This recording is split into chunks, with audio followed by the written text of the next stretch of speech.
Hey, what's going on, everybody? This is Tyrone back with Tech Life, and we have a great article from RCR Wireless News. I will leave it in the description down below so you guys can check it out. What we have here, as you see by the title, Mid-Band Spectrum Strategies. This one is based on Verizon. Now we know for a fact T-Mobile is 18 plus months in on its mid-band deployment. That's roughly about a multi-year worth of investment on deploying their layer of mid-band spectrum that they gained by completing the Sprint merger. That merger completed and was fully approved in April of 2020. And ever since that time frame, they've had clearance to deploy that spectrum. And that is something that I discussed where T-Mobile has the advantage right now is they can actually deploy outside of the top 46 PEAs. That spectrum, the 2.5 spectrum, is cleared. They can deploy it, turn it on, and make use of it. They still have those fragmentation issues, but I truly have confidence that they will fix those and they'll figure it out over time. Now, what's interesting about Verizon's strategy and the reason I picked this article is because it's a very detailed article in terms of how much spectrum they've gained after the C-band auction, the amount they spent, as you see, $52.9 billion. And you guys can check all that out in the description down below and check it out for the entirety of the article with the link. Now, what's interesting about this is Verizon spent the money that they spent to fix their spectrum position. They knew they needed the amount of spectrum that they bought to really go forward with making the multiple revenue streams off of the same network. That was a goal of theirs to achieve that, and they now have the spectral resources to push forward with that strategy. And what I mean by multiple streams of revenue, a big one is going to come from fixed wireless. So fixed wireless is either going to be served with millimeter wave or with C-band. At scale, on a broader scale, it's going to be with C-band. Millimeter wave is, I feel, there to complement C-band in case there's ever congestion or a significant slowdown for the customer. I also feel that the millimeter wave product is as close as anyone will get to the similar performance of a fiber-based network for home internet.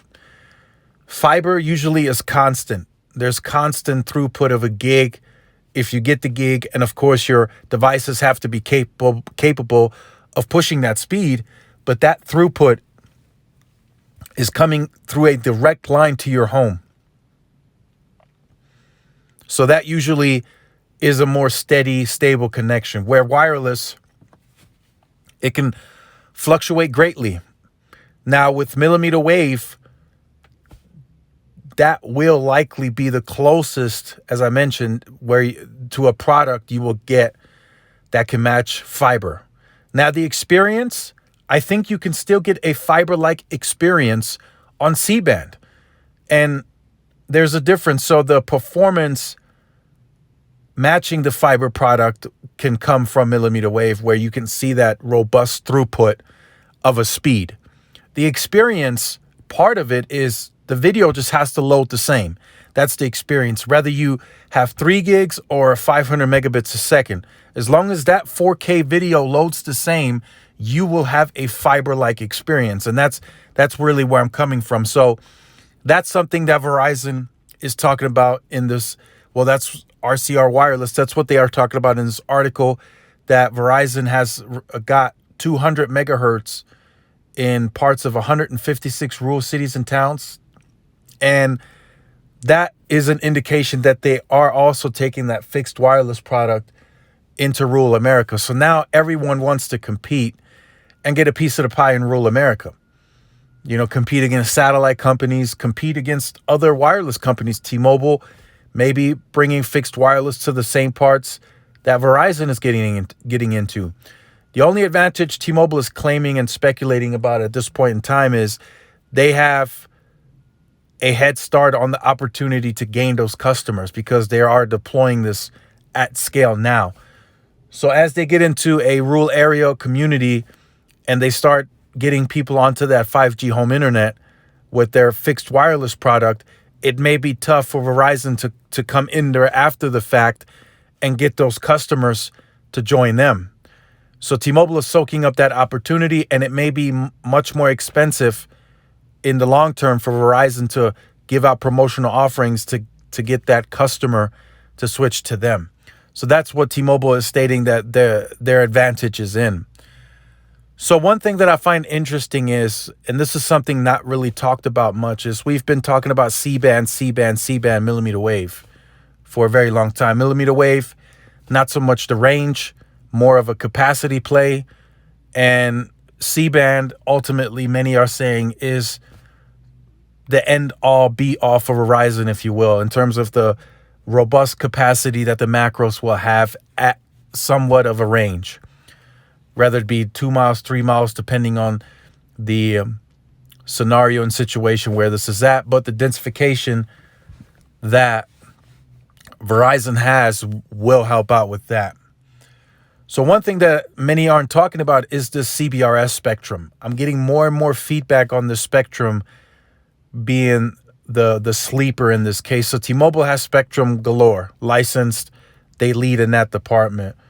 Verizon bought in some cities and towns, they bought some of the licensing for CBRS. In some, it's 30, and other, it's 40 megahertz. Another portion of that CBRS spectrum, the unlicensed part of it, many aren't speaking about. Verizon is using that too. So recently in Phoenix, it was discovered that they had 80 megahertz of CBRS on air using the micro radios, the 4408, to broadcast CBRS on a macro. Now that's a big deal. That's 80 megahertz before we get the 60 in December from C-band. And then C-band is going to widen even more come December 2023.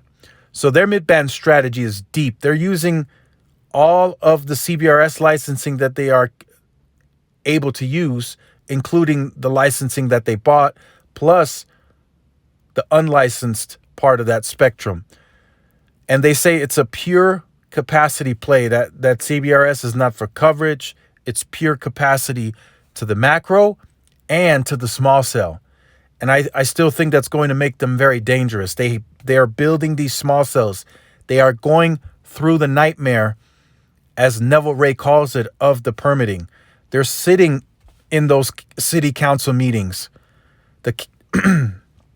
And they're going through that process. They're fighting in court to get approval. They'll move the small cell if they need to. They're really working that part of the network. They want small cells to complement their macro grid. They want it bad. And they're showing it. No other carrier is taking this to the extreme, or as extreme as Verizon. Not one carrier is doing that right now. Verizon is putting small cells everywhere within their network. So that's something that I wanted to speak on briefly. Like I said, check out this article in the description down below. Don't sleep on that CBRS spectrum. It's rich. It's deep. Verizon is making use of it on their macros and the small cells. Again, it can be up to 80 megahertz total of just that mid-band layer on top of the C-band, on top of AWS and PCS that they have in their arsenal. So again, Verizon giving good feedback on the CBRS spectrum. It's a pure capacity layer. Speeds increase immediately.